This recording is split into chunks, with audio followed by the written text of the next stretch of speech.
नमस्कार। विशेष सन्दर्भमा म यहाँहरूलाई हार्दिक स्वागत गर्दछु। जीवराम भण्डारी आज यहाँहरू सामुन्ने उपस्थित हुनुहुन्छ। उहाँ नेपाल कम्युनिस्ट पार्टी नेकपाका स्थायी समिति सदस्य हुनुहुन्छ, एउटा लेखक पनि। उहाँसँग आज म नेकपा भित्रको आन्तरिक विवाद, प्रधानमन्त्रीको अभिव्यक्ति र अबको बाटो के होला, नेकपा भित्रको अवस्था, एकपछि अर्को मानिसहरू अनेक ढङ्गले बुझ्ने प्रयत्न गर्न थाले।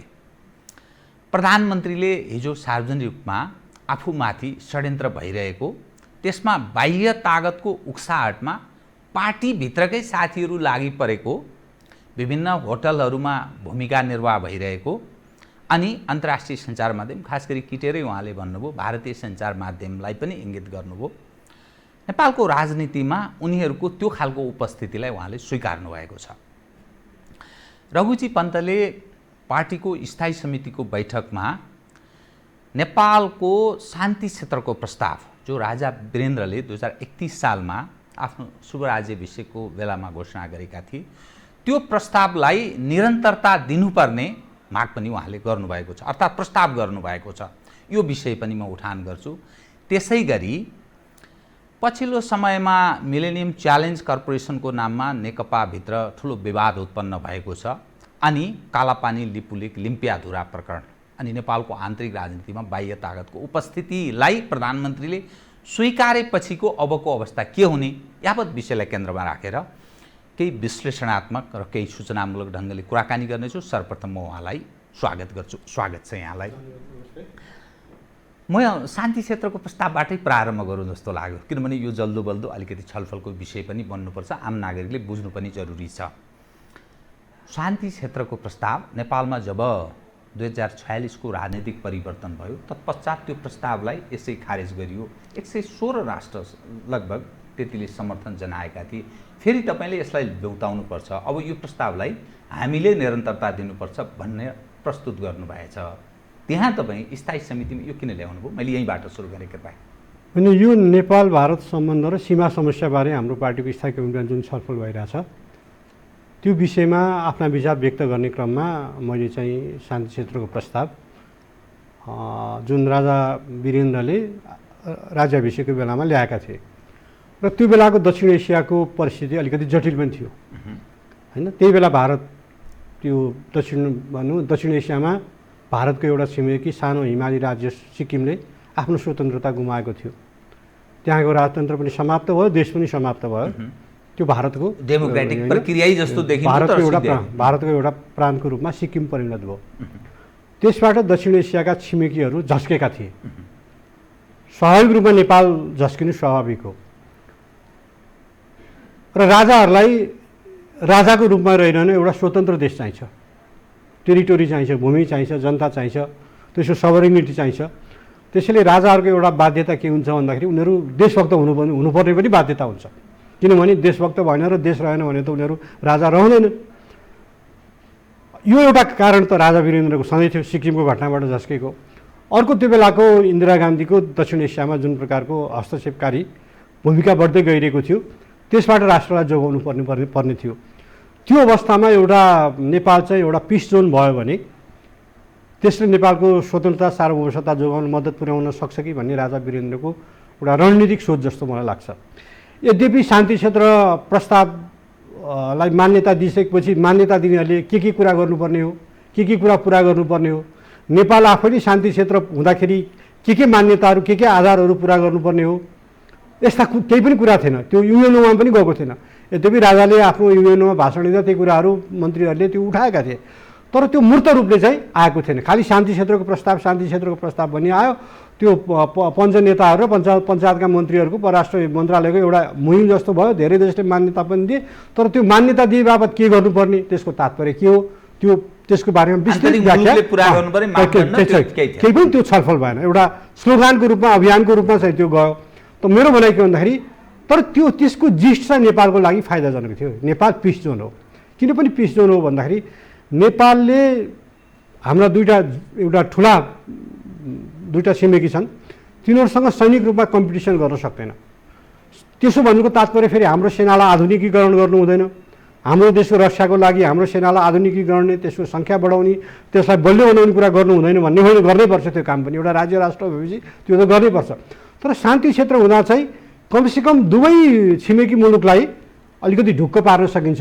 कमसेकम हाम्रो नेपाली भूमि तिम्रो विरुद्धमा प्रयोग हुँदैन, तिम्रो विरुद्धमा प्रयोग हुँदैन। जस्तो मैले के भन्ने गरिरहेको छु भन्दाखेरि तपाईँ आफैमा एउटा होनहार पत्रकार पनि हो, पुरानो, म झल्झ तपाईँको विगतको कन्ट्रिब्युसन पनि म सम्झिरहेको छु, एउटा लेखक पनि हो, भलै पार्टीमा मिसनको रूपमा पत्रकारितामा काम पनि गर्नुभयो, नेतृत्वदायी भूमिका तपाईँले निर्वाह गर्नुभयो। यो 30 वर्षसम्म 30-31 वर्षसम्म तपाईँहरू मौन रहनुभयो।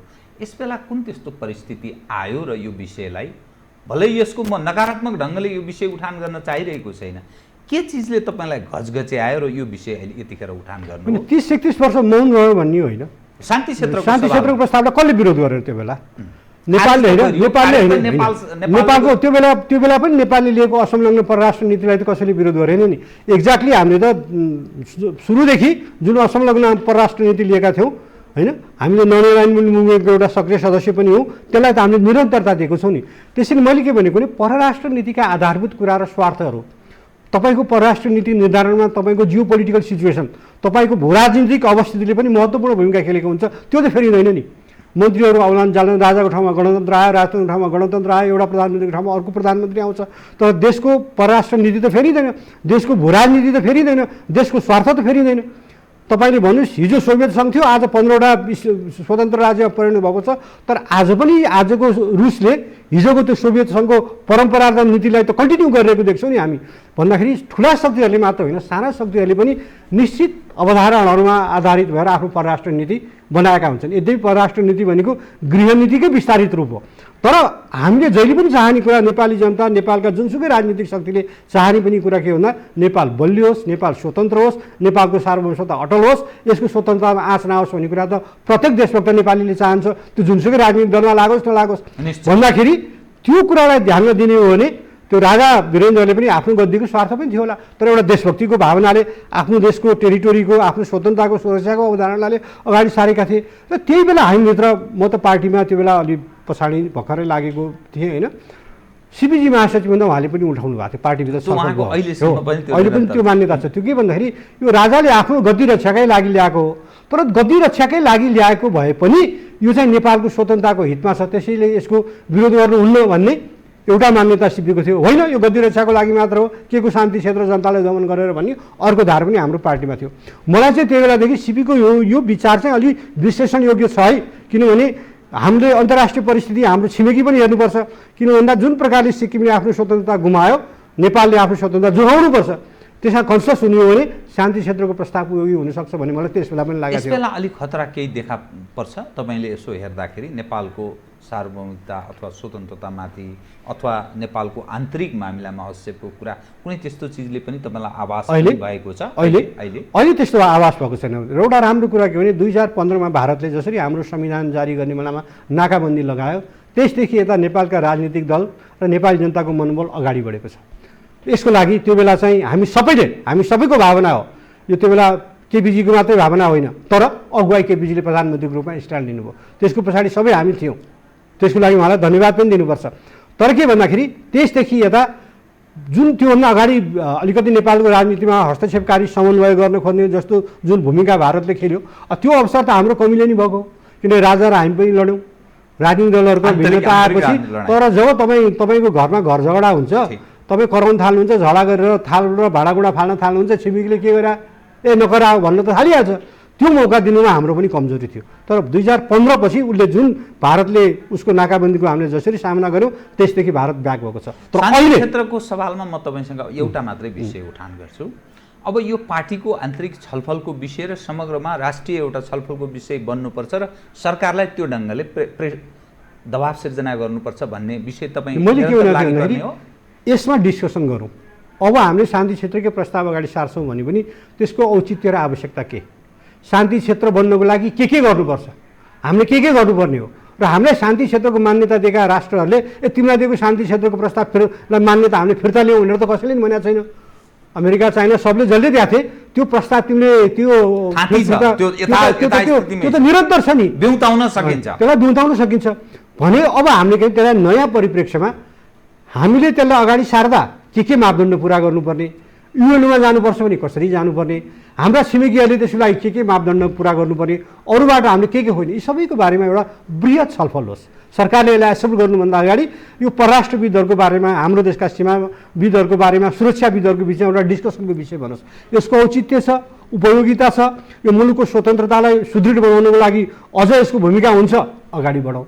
होइन अब अहिले बदलेको परिप्रेक्ष्यमा नबढाए नि हुन्छ भन्ने लाग्छ भने नबढाउँदा नि भयो। मैले एउटा डिबेटको लागि यसलाई ओपन गर्दै बहुत राम्रो किनभने हाम्रो जुन यो परराष्ट्रसँग सम्बन्धित विज्ञहरूको बिचमा, म आफूलाई परराष्ट्र विज्ञ ठान्दिनँ, म राजनीतिमा रुचि राख्ने मान्छेले स्वाभाविक रूपमा आफ्नो देशको परराष्ट्र नीतिलाई नि बुझ्न खोज्छ, कस्तो हुनुपर्छ भन्ने जान्न खोज्छ, त्यो त्यसमा विचार बनाउन खोज्छ। म आफूलाई त्यति मात्रै ठान्छु, तर मलाई लागेको कुरालाई मैले किन फ्लोरमा ल्याएको भन्दा यो डिस्कसन होस्। बदलिँदो परिस्थितिमा हामीले हिजो, किनभने त्यो जसले हामीलाई मान्यता दिएका थिए शान्ति क्षेत्र भनेर, त्यो त रिटर्न भएको छैन, त्यो प्रस्ताव त छ। अब त्यसलाई अगाडि बढाउँ भने त हामीले हाम्रो हिजो थियो फेरि यसलाई कन्टिन्यू गरौँ भन्ने त सक्छ नि त।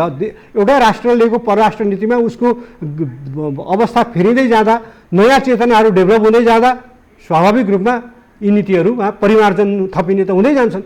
त्यसले मैले भने नि 2015 देखि हाम्रो मनोबल उचा भएको छ, हामी नेपाली हो, र भारतले त्यसरी हाम्रो आन्तरिक मामलामा अहिलेसम्म देखिने गरी हस्तक्षेप गरेको हामीले पाएका छौँ। चाहना त हेर्नुहोस्, चाहना त के भन्दाखेरि यो संसारमा यो अमेरिका, चीन, भारत, रुस जस्ता देशहरूले के अपेक्षा गर्छन् भने संसारका विभिन्न देशमा आफूलाई अनुकूल हुने, आफूप्रति सिम्पेथी राख्ने, आफूलाई अलिक सपोर्ट गर्ने सरकार आइदियोस् भन्ने कामना त गर्छन्, तर उनीहरूले मनमा नै कामना गर्लान्, उनीहरूले त्यस्तो चाहना राख्लान्, तर त्यो चाहनालाई व्यवहारमा उतार्न प्रत्यक्ष लागेको नदेखिएसम्म त तपाईँले औला उठाउनु त मिल्दैन। अब तपाईँले त्यसो भन्नुभयो। अब प्रधानमन्त्रीको हिजोको अभिव्यक्तिलाई मैले कोट गरेँ है त। उहाँले हिजो मलाई लाग्छ त्यो मदन जयन्तीको एउटा कार्यक्रम, सार्वजनिक कार्यक्रममा मदन भण्डारी फाउन्डेसनले आयोजना गरेको कार्यक्रम हुनुपर्छ, उहाँले भनेकै कुरा म कोट्याउँछु है त। 146 वर्षसम्म हामीले उपयोग गरेको कालापानी, लिपुलेक, लिम्पियाधुरा 58 वर्षदेखि भारतले कब्जा जमाएको त्यो जमिन फिर्ता ल्याउन खोज्दा मैले के न गल्ती गरे झैँ गरेर नेपालकै नेताहरू, उहाँको पार्टीको आन्तरिक नेतृत्व पङ्क्तिकै साथीहरू इङ्गित छ त्यो विषय, मलाई हटाउन लागेका छन्। यसभन्दा अगाडि पनि जब चीनसँग मैले व्यापार र पारवाहन सम्झौता सन्धि गरेर फर्केँ, त्यसबेला पनि लागि परे, अहिले पनि लागि परेका छन्। दिल्लीबाट प्रकाशन प्रसारणमा आउने सञ्चार माध्यमहरूको पनि त्यो हेर्दा त्यसले छनक दिन्छ। यहाँका होटेलहरूमा पनि त्यसै ढङ्गले भूमिका भइरहेको छ। अनि प्रधानमन्त्रीले जुन कुरा भन्नुभयो, उहाँले यहाँको आन्तरिक होटेलको कुरा नि भन्नुभयो, दिल्लीको कुरा दिल्ली नै भन्नुभएको छ। यी सबै हेर्दाखेरि त्यो ढङ्गको हस्तक्षेप नेपालमाथि त्यसरी हेरिरहेछन् भन्ने जुन छैन त्यो भन्नुभयो। प्रधानमन्त्रीले तपाईँको पार्टी अध्यक्ष पनि हो, यो देशको झन्डै 2/3 बहुमत, 2/3 निकटको अवस्थामा प्रवेश गरेको यो सरकार छ, उहाँले त्यसो भन्नुभयो नि त। यो के चीनसँग जे सहमति, सन्धि, सम्झौताहरू भएको छ त्यो हामी सबैको चाहना, त्यो नेपाली जनताको चाहना, त्यो नेपाली जनताको चाहनालाई त्यो चाहिँ हामीले नाराको रूपमा, मागको रूपमा पनि हाम्रो पार्टीले अगाडि सारेको, त्यो उहाँ व्यक्ति एक्लैको माग होइन, र त्यो उहाँले प्रधानमन्त्रीको रूपमा त्यसलाई चाहिँ एउटा सन्धि सम्झौताको रूपमा अगाडि बढाउनु, सिग्नेचर गर्नु, त्यसको लागि धन्यवाद। त्यो र त्यो गरे बापत कसैले उहाँलाई चाहिँ हटाउनुपर्छ भनेको छैन, हटाउनु खोज्ने कुरा ठिक पनि होइन त्यो गरे बापत। र भारतलाई चित्त नबुझ्या होला, त्यसदेखि चित्त बुझ्या छैन। त्यो त के देखिन्छ भने भारतीय सञ्चार माध्यमहरूले अहिले तपाईँ त्यहाँको एबिपी, इन्डिया टिभी, जी न्युज, आजकल लगायत हेर्नुहोस् न, तपाईँले के देख्नुहुन्छ भने नेपाल, चीन, पाकिस्तान सबलाई अहिले तिनीहरू लडाइँ छेड्ने जस्तो ढङ्गले हाम्रा विरुद्धमा लागिरहेछन् होइन। हामी चाहिँ प्रो चाइनिज भएर उनीहरूको होइन चीनको काखमा बस्नु गयो भन्ने आक्षेप पनि गरिरहेका छन्। यसको हामी सामना गर्छौँ, तर प्रधानमन्त्री जस्तो महत्त्वपूर्ण कार्यकारी पदमा बसेको, देशको मुख्य प्रमुख कार्यकारी पदमा बसेको व्यक्तिले हिजो जे बोल्नुभयो, मलाई लाग्छ सिटिङ प्राइम मिनिस्टरको गरिमा र मर्यादा अनुरूप भयो कि भएन। उहाँ हाम्रो प्रधानमन्त्री हो, नेता हो, पार्टी अध्यक्ष हो, उहाँ आफैले सोच्नुहोस्। जसरी अनि त्योसँग अरू आफ्ना पार्टीका नेताहरूलाई गाँच्न खोज्नुभयो त्यो दुर्भाग्यपूर्ण हो। यसले त झन् पार्टीभित्र तनाव बढाउँछ, पार्टीभित्र विवाद उत्पन्न गर्छ। सबैले के बुझ्नुपर्छ भने सदाकाल कोही पनि कुर्सीमा बस्दैन, आउँछन् जान्छन्। राजा थिए हिजो, गणतन्त्र आयो, गणतन्त्रपछि कयौँ प्रधानमन्त्री भए, हुन्छन् आउँछन् जान्छन्। यो त पोलिटिक्सको निरन्तरता हो नि। फेरि यो त के भन्दाखेरि अब उहाँले नै एउटा आफ्नो प्रधानमन्त्री पदलाई आफैले विवादमा ल्याइदिनु भयो। अब के गर्ने बताइदिनु त, झन्डै 2/3 निकटको स्थितिको सरकार प्रधानमन्त्रीले होटलमा भयो गति उहाँलाई उहाँको जुन अभिव्यक्ति आयो नि, म त्यसलाई यति मात्र भन्छु, यो अपरिपक्व र दुर्भाग्यपूर्ण अभिव्यक्ति हो। र यदि म तपाईँलाई भन्छु कुनै पनि बाह्य शक्ति हाम्रो प्रधानमन्त्रीलाई हटाउन लाग्छ भने त्यसको विपक्षमा विरुद्धमा फ्रन्टमा बसेर लड्न म तयार छु। तर हाम्रो प्रधानमन्त्री हामीले हटाउन लाग्दा अथवा आफ्नो पार्टीले हटाउन लाग्दा, आफ्ना सांसदले हटाउन लाग्दा, आफ्नै पार्टीभित्रको खिचौलोले हट्न लाग्दा अथवा त्यहाँभित्र विवाद उत्पन्न हुँदा भयो रे यस्तो। तर त्यसको दोष आफूले म्यानेज गर्न नसकेको, आफूले सुशासन दिन नसकेको कुराहरूको कारणले त्यस्तो भएको छ भने त्यसको दोष बाह्य शक्तितिर देखाएर ध्यान अन्तै मोन्डो खोज्नु चाहिँ परिपक्व राजनीति होइन। त्यो त आफ्नो घर, आफ्नो पार्टी भने त आफ्नो घर हो नि, हामी सबैको घर हो, त्यसलाई त आफूले पो सम्हाल्नु पर्यो। म अलि अलग एङ्गलबाट एउटा विषय उठान गरौँ है कृपया। तपाईँ बुझ कि हाम्रो अगुवा एउटा सञ्चारकर्मी, सञ्चार क्षेत्रमा काम गरेको होनार व्यक्ति पनि भएको हुनाले एउटा लेखक पनि तपाईँ। अब कस्तो अप्ठ्यारो अवस्थामा प्रवेश गर्नुभयो तपाईँहरू भने नि, प्रधानमन्त्रीले यदि कसैले मलाई हटाउन खोज्यो भने यो चाहिँ विदेशीहरूबाट गाइडेड मान्छे हो भन्ने अर्थ लाग्यो। तपाईँहरू एक व्यक्ति एक पदको कुरा पनि गरिरहनु भएको छ। मिलेनियम च्यालेन्ज कर्पोरेसन जुन ढङ्गले सरकार प्रधानमन्त्री यही सदनबाट पास गर्ने भन्न पहिले बोलिसक्नु भएको छ, त्यहाँ उहाँ अल्पमतमा जस्तो देखा पर्छ। पार्टीमा छलफल नभइकन सदनमा यसै जान सक्ने अवस्था कम होला। कथम गइहाल्यो भने पनि अर्को एउटा विस्फोट हुनसक्छ पार्टीभित्र। अब प्रधानमन्त्रीसँग तपाईँहरूको जुन गुनासो छ नि, यो गुनासो त तपाईँहरूले प्रस्तुत गर्न सक्ने स्थिति रहेन। प्रधानमन्त्रीले त राष्ट्रवादको नाममा आफूलाई फ्रन्टमा ल्याउने प्रयास गर्नुभयो, मलाई हटाउन बाह्य तागत लागि परेको छ, हाम्रै मान्छेहरू लागेका छन् है भन्नुभयो उहाँले। त्यो पत्याउनु पर्यो नि। तपाईँले आजका सञ्चार माध्यम र अनलाइनहरू हेर्नुहोस्, नाकाबन्दीको जस्तो समर्थन आछ त्यो कुरामा मान्छेले क्वेसन गर्न थालिसकेका छन्, यो त भएन भनेर सबै मिडियाहरूमा। त्यो किन भन्दाखेरि तपाईँले के बुझ्दैन, आजको मान्छेको, आजको सामान्य मान्छेको, नागरिकको चेतना पनि धेरै अगाडि छ कि तपाईँले ढाँटेर झुक्याउनु धेरै सक्नुहुन्न। अब त्यसले खोजिहाल्छ रियालिटीमा कहाँ के भएको छ। तपाईँले के भन्नुहोस् भन्दाखेरि फेरि यो उहाँ हट्ने भन्ने कुरा त बरु हामीले जुन 20 जनाले बैठक माग गरेका थियौँ नि महिनौँ अगाडि, त्योभन्दा अगाडि नै उहाँ हट्ने कुरा आएको थियो। स्थायी समितिको बैठक बनाएन, मागेर त्यहाँबाट हटाउने भनेपछि यो स्थायी समितिको बैठकै राखेन। त्यो बेला बरु म चाहिँ फरक स्ट्यान्डमा थिएँ। म चाहिँ प्रधानमन्त्री पदबाट हटाऊ भनेर नभनिहालौँ, यसो नभनौँ उहाँलाई। उहाँबाट प्रधानमन्त्री पनि पार्टी अध्यक्ष पनि राम्ररी चलेन, दुइटै कुरा राम्ररी नचलेको कुरा उहाँलाई भनौँ। र उहाँ प्रधानमन्त्री बस्न चाहनुहुन्छ भने प्रधानमन्त्री बस्नुहोस्, पार्टी अध्यक्ष बस्न चाहनुहुन्छ भने पार्टी अध्यक्ष बस्नुहोस्, छनौट उहाँलाई दिउँ र पार्टीभित्र एउटा चाहिँ युनिटी कायम गरेर जाउँ भन्नेमा म एक्लै पर्दा त्यो अब पार्टीभित्र होइन प्रधानमन्त्रीबाटै हटाउनुपर्छ भन्दा नि मैले त्यो एउटा राय त्यसरी राखेको थिएँ। म त्यसरी राय राखेको त्यो बेला यी सबै कुरा, त्यो बेला केही कुरा उठाएको थिएन। न यो नक्साको कुरा आएको थियो, न यो केही कुरा आएको थिएन नि। भन्दाखेरि पार्टीभित्रको विग्रहले उहाँलाई प्रधानमन्त्री पदबाट हट्नुपर्छ भन्ने कुरा त महिनौ अगाडिदेखि उठिराखेको हो नि। त्यो त उहाँको कार्यशैलीले, उहाँले पार्टीभित्र एकता कायम गर्न नसकेको कारणले, उहाँको अलिकति स्वेच्छाचारी, अलि आफूमा भएको अहमपूर्ण व्यवहार, धेरै कुराहरूले लाग्छ। त्यो उहाँभन्दा नि उहाँका समकालीनहरूको गुनासो सुन्दाखेरि धेरै कुराहरू, उहाँसँगका समकक्षी सचिवालयका नेताहरूको कुरा सुन्दाखेरि धेरै कुराहरू त्यहाँ मिसिएको देखिन्छ। त्यसैले मान्छेले पत्याउँदैन, जे पत्याउँछ त्यो कुरा भन्नुपर्छ। मैले भने नि, यदि हाम्रो पार्टीको आन्तरिक खिचलोमा नेपालमा सरकार को राख्ने को नराख्ने भन्ने नेपाली जनता र नेपालका राजनीतिक दलहरूको अधिकार र कर्तव्यको कुरा हो। त्यहाँ कुनै पनि बाह्य हस्तक्षेप हुन्छ भने, कुनै पनि बाह्य हस्तक्षेप यताउता कतै पनि भन्दिनँ, कुनै पनि विदेशी शक्तिले त्यसमा अनावश्यक चासो राख्छ भने हामी त्यसलाई स्वीकार्दैनौँ। यो हाम्रो मामला हो।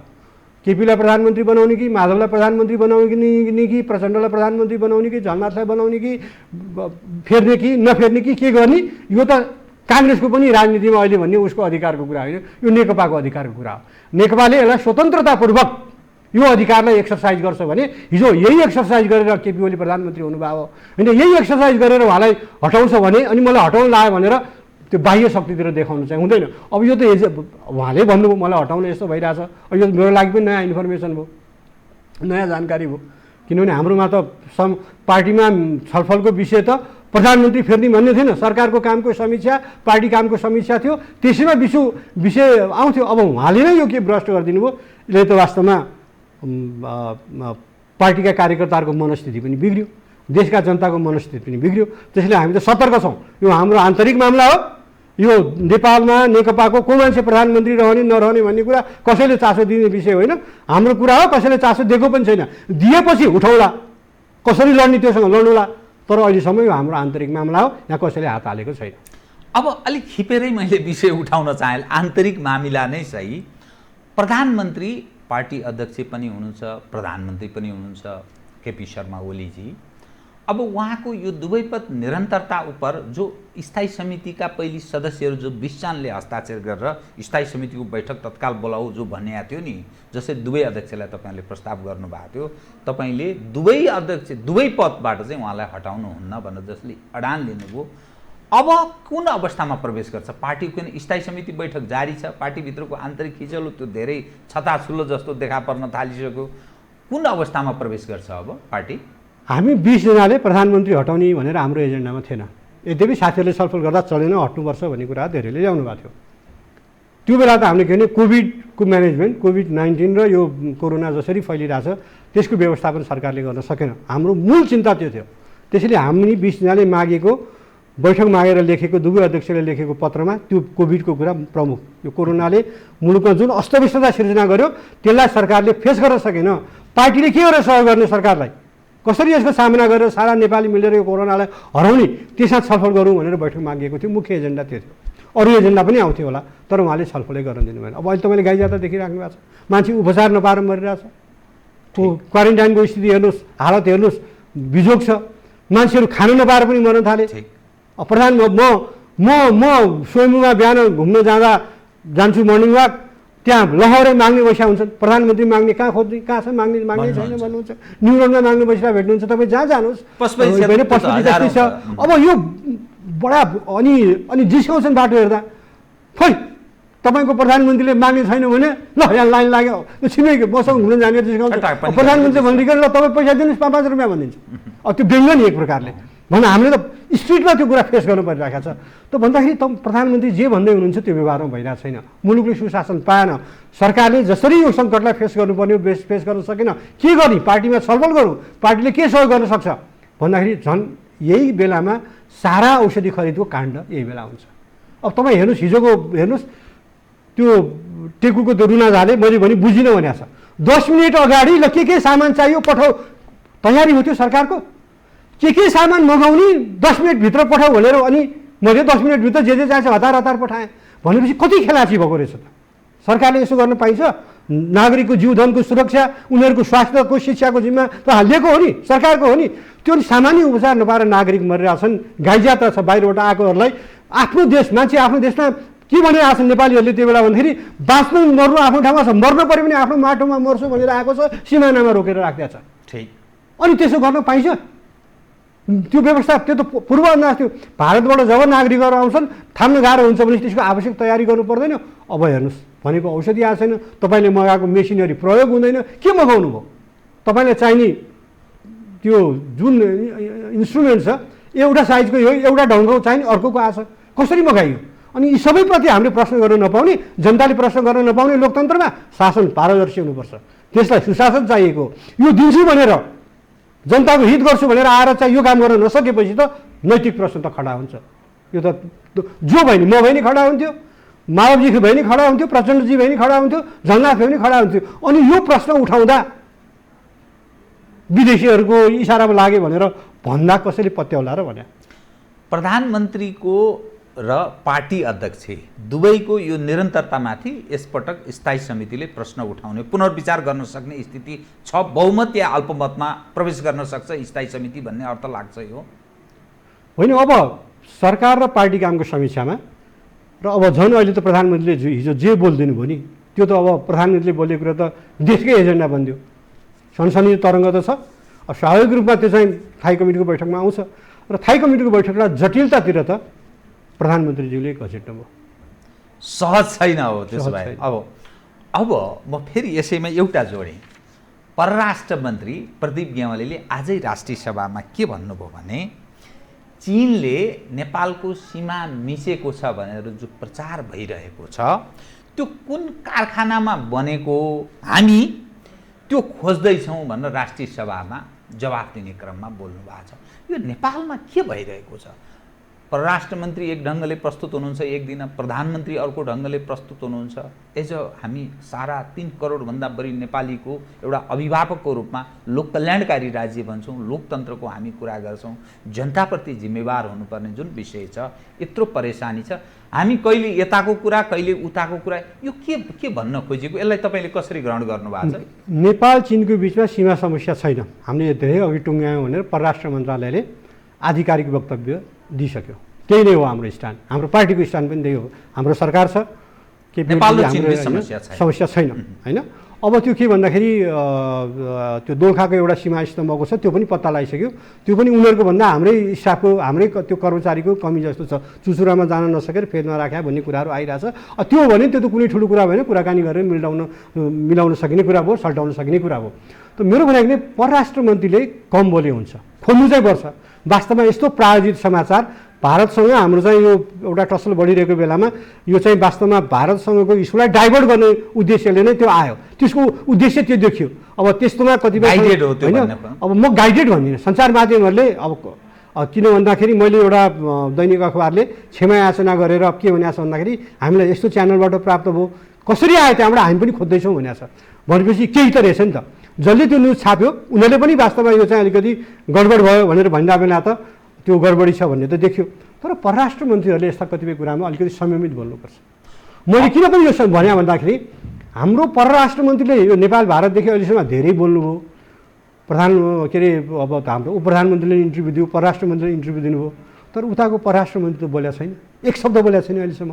उसको प्रवक्ता बोल्छ, परराष्ट्र मन्त्रालयको प्रवक्ता बोल्छ होइन। हामी कहाँ प्रवक्ता छन् सहसचिव सरको, त कतिपय कुरा प्रवक्तालाई बोलाउनु पर्छ। किनभने मिनिस्टर भने त तपाईँले आफ्नो मिनिस्ट्री लिड गर्ने हो, त्यहाँ तपाईँले एउटा फटाफट बोल्न थालिसकेपछि त त्यसले बोल्नु आवश्यकता पर्दा बोल्नुपर्छ, तर धेरै बोल्दा कुटनीतिमा बिग्रिन्छ पनि। जति बोल्नुपर्ने हो त्यति बोल्नुपर्छ।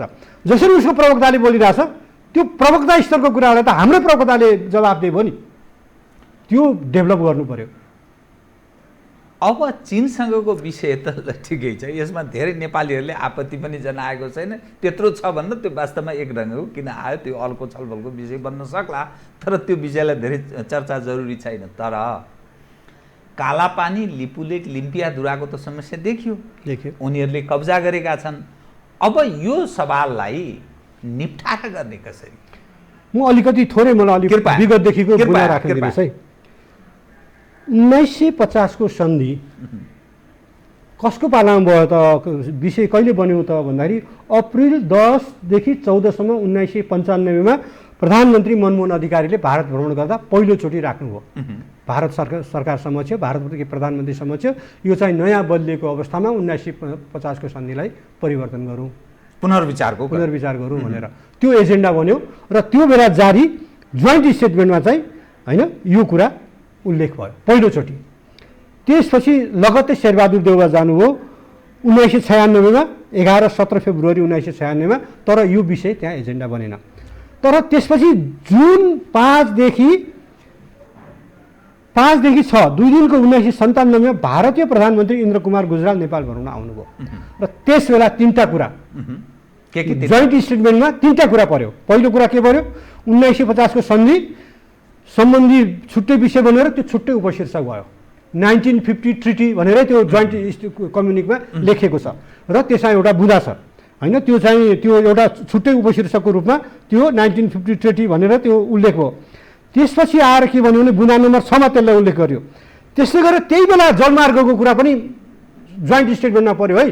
त्यो जोइन्ट स्टेटमेन्टको रिभर नेभिगेसन बुँदा नम्बर 15 मा ठ्याक्कै पर्यो, कार्गोहरू सञ्चालन गर्न संयुक्त रूपमा दुवै देशले अध्ययन गर्ने भनेर जलमार्गको राइट पनि त्यो बेला इन्द्र कुमार गुजराल आएको बेलामा पर्यो। त्यसै गरी होइन, त्यसमा के छ भन्दाखेरि ट्रान्सपोर्टेसन अफ कार्गो, त्यसको लागि संयुक्त रूपमा चाहिँ अध्ययन गर्ने कुरा त्यहाँ छुट्टै उल्लेख गर्यो, छुट्टै उपशीर्षकमा। त्यसै गरी सीमा सम्बन्धमा बोर्डर इस्युजमा बुँदा नम्बर 21 छ। बुँदा नम्बर 21 मा युज भएको छ त्यो जोइन्ट स्टेटमेन्टमा, जोइन्ट कम्युनिकमा नेपालको पश्चिमी सिमाना जसमा नाला कालापानी क्षेत्र समेत छ त्यसलाई जोइन्ट जेडब्ल्युसी थियो, त्यसले जोइन्ट टेक्निकल कमिटी पनि बनाएर त्यसबारेमा अध्ययन गरेर अगाडि बढाउने त्यसबारेमा भनेर कालापानी आजभन्दा कहिले त भन्दाखेरि 1997 भनेपछि 98-99 आज 2023 वर्ष अगाडि पहिलोचोटि एजेन्डा बन्यो। त्यसैले भारतले यो भारतीयले अब अनायासले चीनको इसारामा उनीहरूको प्रधानमन्त्री यहाँ आउँदा आजभन्दा 23 वर्ष अगाडि कालापानीमा इस्यु छ भनेर। त्यति मात्र होइन, म तपाईँलाई 2000 अर्को एउटा पनि छ, 19 सेप्टेम्बर 1998 का दिन, त्योभन्दा अगाडि हाम्रो माधव नेपाल प्रधान के अरे हुनुहुन्थ्यो पार्टी महासचिव, झलनाथ खनाल विदेश विभाग प्रमुख हुनुहुन्थ्यो, भरतमोहन लगायतको 3 जनाको डेलिगेसनले त्यो बेलाका सबै विभिन्न पार्टीका नेताहरूलाई भेटेर कालापानीमा रहेको भारतीय सैनिक चौकी हटाउनु पर्ने, महाकाली नदीको मुहान सुगौली सन्धिको आधारमा तय गर्ने, कलकत्ता बन्दरगाहमा थप सुविधा दिनुपर्ने, महाकाली सन्धिलाई अविलम्ब लागू गर्नुपर्ने, नेपाल भारत बीचको सिमानालाई यथाशीघ्र वैज्ञानिक रूपले रेखाङ्कन गर्नुपर्ने, दुई देश बीचको खुला सिमानालाई व्यवस्थित पार्नुपर्ने, भुटानी शरणार्थी समस्या समाधान गर्न भारतले सकारात्मक रूपले मद्दत गर्नुपर्ने जस्ता विभिन्न ज्वलन्त समस्याहरूका बारेमा कुरा गर्यौँ। सबै पार्टीका, कांग्रेस सायद सोनिया गान्धीलाई भेटेको छ, इभन तमिलनाडुको एआइडिएमके को अध्यक्ष जयललिताले भेटेको छ, सीपीआई र सीपीएम का नेतालाई भेटेको छ, समाजवादी पार्टीका नेतालाई भेटेको छ, सबलाई भेटेर सबै अपोजिसन पार्टी हो त्यो बेला अपोजिसनमा आउँदा। तर त्यसपछि त्यही क्रममा त्यसरी नै अरूहरूलाई भेट्ने क्रममा सबभन्दा पछि 19 सेप्टेम्बर 1998 का दिन 1 घण्टा 5 मिनट प्रधानमन्त्री अटल बिहारी वाजपेयीसँग कुरा भयो र त्यसबेला पनि उहाँले महाकाली सन्धिको कुरा, कालापानीबाट फौज हटाउने कुरा, सबै यी बाँकी भन्नेका कुराहरू प्रधानमन्त्री अटल बिहारी समक्ष राखियो 1998 मा। र त्यसबेला अटल बिहारी वाजपेयी तपाईँहरू प्रतिपक्षमा हुनुहुन्छ, उपयुक्त माध्यमबाट ल्याउनुहोस्, त्यस्तो छ भने छलफल गरौँ, हाम्राहरू त त्यहाँ कालापानी हाम्रै हो भन्छन्, तर तपाईँहरूको त्यस्तो दाबी छ भने प्रमाणहरू राखौँ, छलफल गरौँ भनेको छ। भनेपछि यो आज जहाँ पुग्यो नि, यो मनमोहनजीको पालादेखि इन्द्र कुमार गुजरालको पालामा स्वयं इन्डियाले यहाँ भारत यहाँ नेपालहरू बेला स्वीकारेको छ, हाम्रा नेताहरूले अपोजिसनमा हुँदा सबै त्यो कुरालाई जोड दिएर ल्याइएको छ। यो पालि पनि प्रधानमन्त्रीको एउटा जुन बेला भारतले जम्मू र कश्मीरलाई छुट्टै बनाएर एउटालाई होइन सेपरेट प्रान्त, अर्कोलाई चाहिँ सेन्ट्रल शासित जम्मू बनाउन थालेपछि जुन नक्सा जारी गर्यो त्यो बेला हामीले नोट अफ होइन हाम्रो कूटनीतिक नोट पठायौँ। त्यो बेला नै वास्तवमा नक्सा जारी गर्दा हुन्थ्यो, तर प्रधानमन्त्रीले के गर्नुभयो भन्दाखेरि हाम्रो केपी कमलले होइन धैर्य गरौँ, वार्ताबाटै समस्या खोज्नुभयो र नक्सा जारी उहाँले भन्नुभएको छ, नक्सा जारी गर्ने कुरा मुख्य कुरा हो र भूमि फिर्ता ल्याउने पो कुरा, नक्सा त कागजमा हुन्छ भनेर बोल्नुभयो। उहाँ नक्सा जारी गर्ने पक्षमा हुनुहुन्थेन, यो नोट गर्नुहोस् हो कि होइन। तर त्यो बेला मलाई प्रधानमन्त्रीले भनेको कुरा त्यो ठिकै लागेको छ, ठिकै पनि हो, किनभने हामीले अल्टिमेटली नक्सा जारी गर्नुमा भूमिका आउँदैन।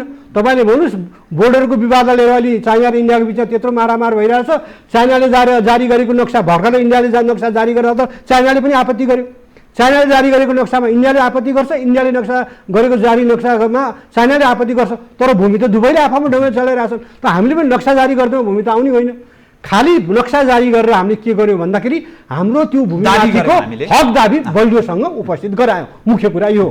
त उहाँले भन्नुभयो, मलाई के लाग्यो भने एक हदसम्म सकेसम्म नेगोसिएसनबाट यो समस्यालाई वार्ताबाटै समाधान गर्ने हुँदा प्रधानमन्त्रीले अहिले यतिसम्म भन्ने कुरा ठिकै होला भन्ने लाग्यो। तर जब राजनाथ सिंहले बाटो उद्घाटन गरे नि त्यसपछि पार भयो, हद पार भयो। त्यसबेला हामीले त्यही बेला नक्सा जारी गर्नु पर्थ्यो, तर प्रधानमन्त्री त्यसमा अलि अगाडि बढ्नु भएन। त्यसपछि जुलुसहरू निस्क्यो, नक्सा जारी गर भनेर जुलुस निस्के, नागरिक समाज लिएर होइन भैया विशालको लिएर नक्सा नै बुझायो, धेरै दबाब आयो र पार्टी त्यसमा उभियो। तपाईँलाई सम्झना दिनौँ, जुन दिन नीति तथा कार्यक्रम जारी हुने कुरा थियो नि दिन थियो, त्यो दिन बिहान सचिवालयको बैठक बस्यो बालुवाटारमा, र त्यो सचिवालयको बैठकले सबै सचिवालयको सदस्यले कुनै पनि हालतमा नक्सा जारी गर्नुपर्छ भनेर प्रधानमन्त्रीलाई दबाब दिएपछि त्यो नीति तथा कार्यक्रममा परेर नक्सा जारी भयो। त्यसैले प्रधान होइन, निश्चय पनि उहाँ प्रधानमन्त्री हो, उहाँ सहमत नभए त सरकारले नक्सा जारी गर्न सक्दैन, त्यसको क्रेडिट त उहाँलाई दिनुपर्छ।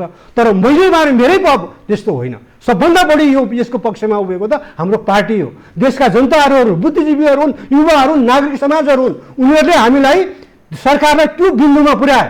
सरकारले हामीले गऱ्यौँ भनेर क्रेडिट लिने ठाउँ छैन। हेर्नुहोस्, त्यहाँ त सबैको एउटा परिस्थिति पुर्यायो। तर के मुख्य खास कुरा के पनि भने सरकारले नचाहे, प्रधानमन्त्रीले नचाहे त नक्सा जारी हुँदैन थियो। त्यसैले यसको क्रेडिट उहाँलाई पनि जान्छ। तर मैले नै गरेँ, मैले यही गरेको कारणले हटाउन खोजेछन् भनेर अहिले जे भन्दै हुनुहुन्छ यो बिल्कुल तथ्यमा आधारित हुँदैन। अब यसमा एउटा सवाल मैले उठान गरेँ, नक्सा जारी भयो, भोग चलन उनीहरूको छ, कब्जामा छ भन्नुहोस् न, भारतको कब्जामा छ, वार्ता गर्ने लामै समय भयो, सायद वार्ता पत्र आदान प्रदान पत्राचार पनि केही भएको जस्तो बुझिँदैन। अब षड्यन्त्रहरू पनि अनेक भएको कुरा प्रधानमन्त्रीले बोल्या हुनाले अब मैले चाहिँ होला नै भने तपाईँले भरपुर त्यसको जवाफ दिने प्रयत्न गर्नुभयो तपाईँले।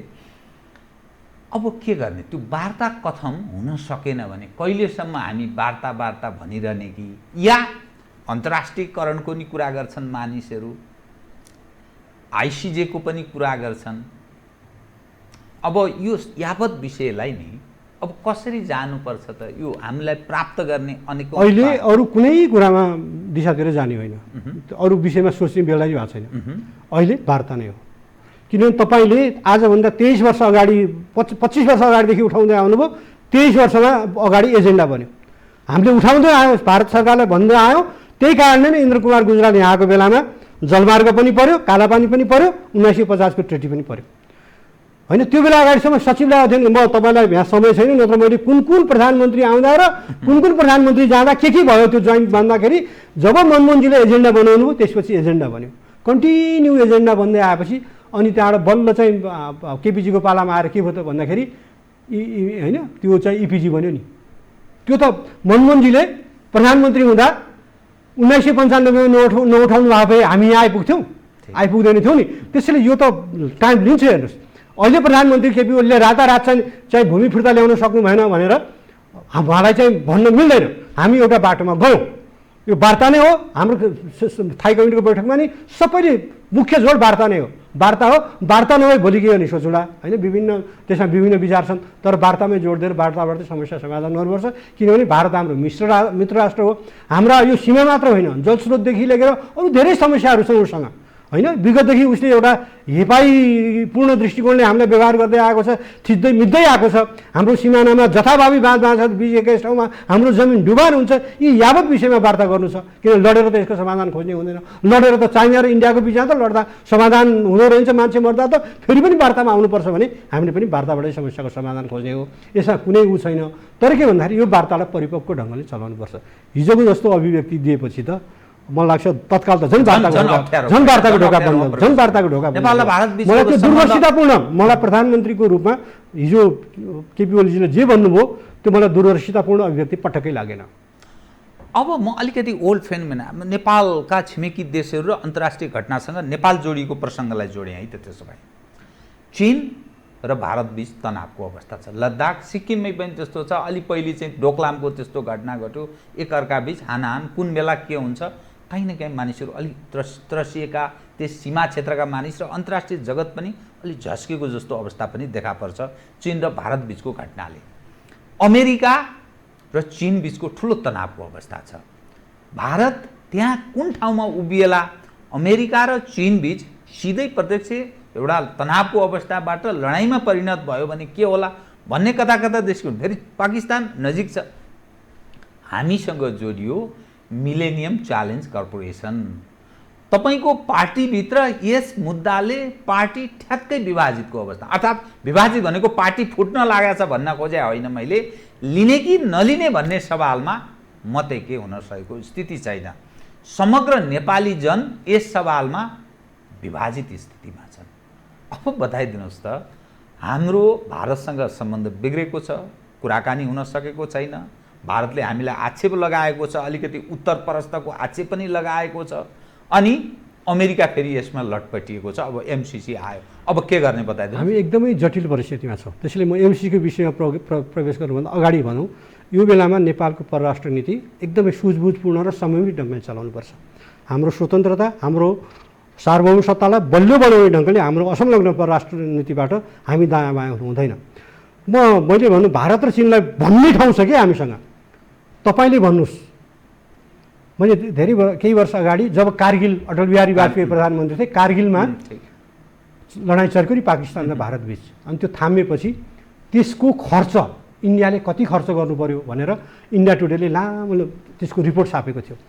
र किन त्यसमा सहमतिमा पुग्यो त दुवै देश भन्दाखेरि खर्च धान्न सकेन। आज इन्डियाले भन्नुहोस् उसको चाइनासँगको बोर्डरमा त्यत्रो टेन्सन छ, काश्मीरमा पाकिस्तानसँगको बोर्डरमा त्यत्रो टेन्सन छ, नेपालसँगको बोर्डरमा त ढुक्क छ नि।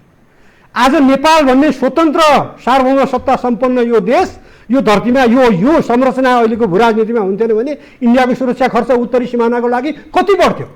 उसले वर्षको 20-25 अरब 10-15 अरब रुपियाँ दिएर हामीलाई चाहिँ चित्त सहयोग गरिरहेको छ भन्न पाउँछ?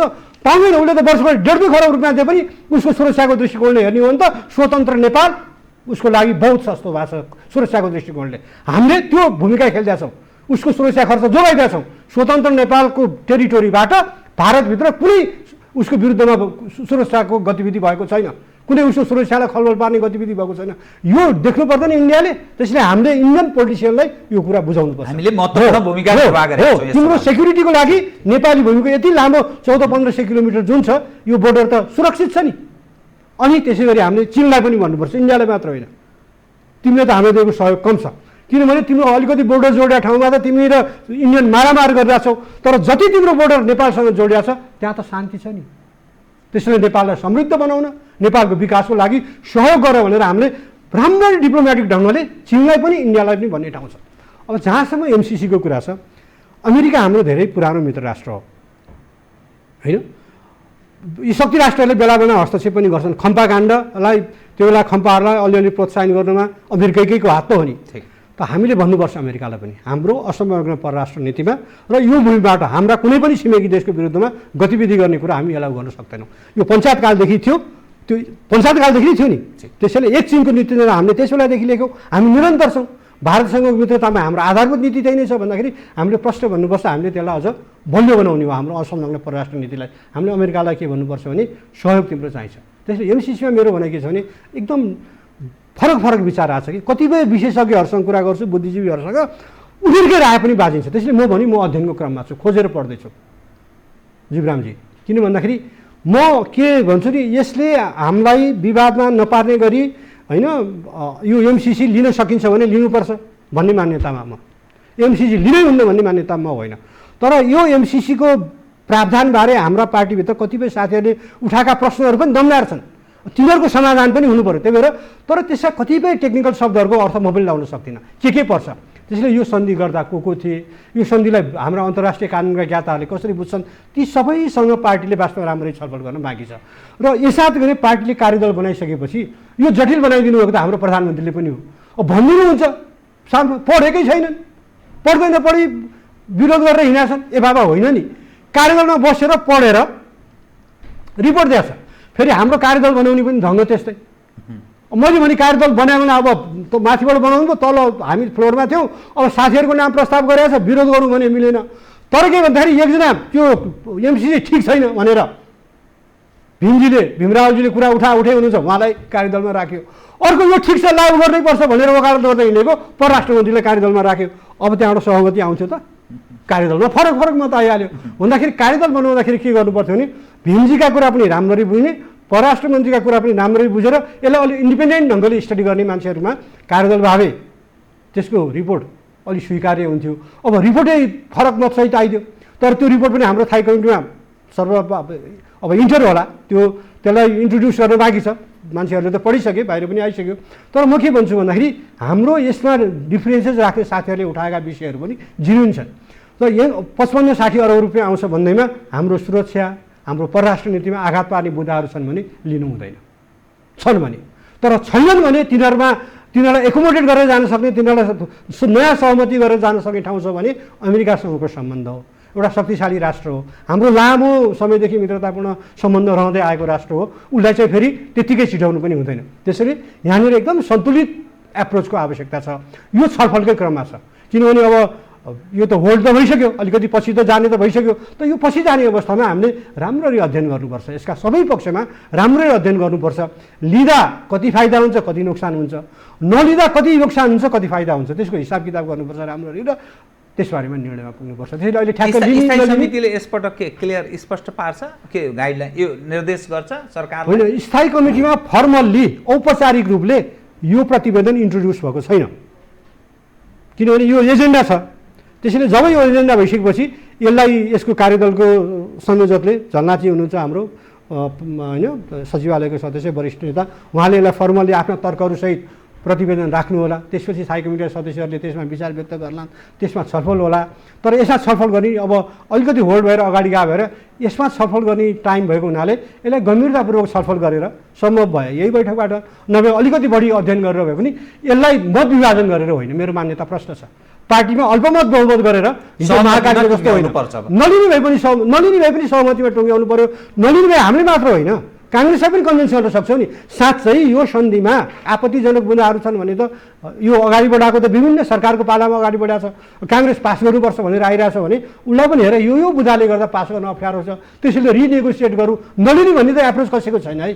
अलिकति नमिलेका कुराहरूलाई रिनेगोसिएट गरौँ भन्ने हो, लिन हुने भन्ने होइन। अलि अप्ठ्यारा प्रावधानहरूलाई मिलाएर रिनेगोसिएट गरौँ भन्ने धारो एउटा। त्यसैले त्यहाँ अलिकति अब हामीले राष्ट्रिय सहमति बनायौँ, काङ्ग्रेसलाई पनि साँच्चै अप्ठ्यारा बुँदा छन्, भोलि त्यसमा देखाउँदा पनि उसले यस भन्यो भने त भिन्नै कुरा, नत्र भने एउटा परराष्ट्र मामलामा एउटा जटिल बिन्दु है यो। हामी बडा अप्ठ्यारोमा छौँ, निदा पनि अप्ठ्यारोमा छौँ, नलिँदा पनि अप्ठ्यारोमा छौँ। त्यसैले यसलाई राष्ट्रहितलाई केन्द्रबिन्दुमा राखेर यो विषयमा हामी राष्ट्र स्थायी कमिटीमा छलफल गर्छौँ र यसलाई मतामत गरेर भन्दा एउटा सहमतिको आधारमा टुङ्ग्याउने कुरा राम्रो हुन्छ। तर यसलाई अलिकति उत्तेजित बनाइदिनु भयो कि हाम्रो प्रधानमन्त्रीले भन्दै हिँडिदिनु भयो, पढेकै छैनन्, खोजी पढिरहेछौँ नि। हाम्रो जानी बुद्धिले भ्याएसम्म अब त हामी त्यति बुद्धिमान भएनौँ होला, उहाँले देखा जति सबै कुरा हामीले देख्न सकेनौँ होला, उहाँको जति गहिरो अध्ययन भएन होला, तर अलिअलि त खोजेर पढिरहेछौँ। झन् कार्यदलमा बस्नेले त्योभन्दा बढी पढिरहेछन्, अरू पनि स्थायी कमिटीका सदस्यहरूले खोजी पढिरहेछन्, धारणा बनाइरहेछन् भने त त्यसै केही आधार होला नि त। त्यसलाई त ल्याएर त्यसलाई त छर्ने होइन नि, उहाँ त प्रधानमन्त्री हो नि, अभिभावक हो नि। त्यो छरिएका कुराहरूलाई समेट्दै घेरा साँगुरो बनाउन ल्याएर पो त्यसलाई चाहिँ मिलाएर लाने हो त। अब उहाँ नै एउटा पक्ष जस्तो भएर जसरी पनि पास गर्नुपर्छ होइन नि त, जसरी पनि पास गर्ने क्षमतामाथि काहीँ न काहीँ प्रश्न जसरी म भन्छु यो जसरी पनि पास गर्ने विषय होइन है। यो सहमतिमा सकिन्छ, राष्ट्रिय सहमतिमा नसके पनि नेकपाको पूर्ण एउटा चाहिँ गर्दा नगर्दा जे गर्दा पनि सहमतिबाट यसको समाधान निकाल्नुपर्छ भन्ने मेरो मान्यता हो। हस्, धन्यवाद छ यहाँलाई। धन्यवाद। आदरणीय दर्शकवृन्द, उहाँ हुनुहुन्थ्यो रघुजी पन्त, नेपाल कम्युनिस्ट पार्टी नेकपाका स्थायी समिति सदस्य। समसामयिक विषयमा केन्द्रित रहेर गरिएको कुराकानी। लगायत मेरो सम्पूर्ण युनिटलाई कार्यक्रमबाट बिदा दिनुहोस्, तर यो टेलिभिजन हेर्दै रहनुहोला। नमस्कार।